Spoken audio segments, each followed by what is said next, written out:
There you are, and here I am, and you will notice I have a hat on my head. Now, I already told you I got tired of acting silly and wearing crazy hats, and I especially don't like wearing hats in the house and don't recommend it. But what's a grandpa going to do when Tim, his son, brings a whole bag of hats for him to wear? I don't want to hurt his feelings or make him think I don't appreciate his gifts of hats. So, this grandpa will be wearing a different hat each day until the bag is empty.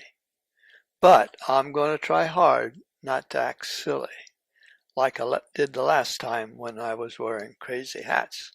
I'll just wear them and try not to say a word about them. Do you think I can do that? I guess we'll have to wait and see.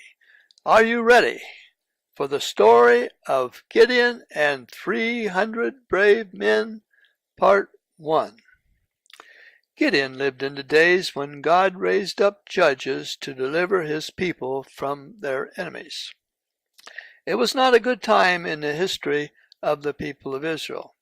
When they sinned against God, he punished them by allowing enemies to come into their land and treat them very cruelly. Then, when the people asked God to forgive them of their sins and cried out for mercy, God sent judges to deliver them. This happened many times, over and over. The people had to learn some very hard lessons about how God hates sin and will not protect those who live ungodly lives. During the days of Gideon, a people called the Midianites invaded the land every year just at the time of harvest and carried away nearly all their crops of grain. The Israelites had no food left for themselves. God allowed this to happen for 7 years because his people had been worshiping a false god called Baal.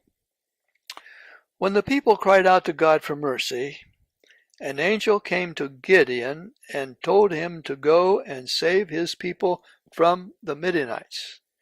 Gideon said he was not able to fight against them, but the Lord said to him, "Surely I will be with thee, and thou shalt smite the Midianites as by one man."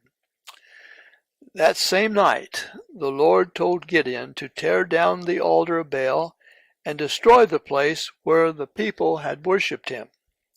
Gideon obeyed God, and God's Spirit was upon him.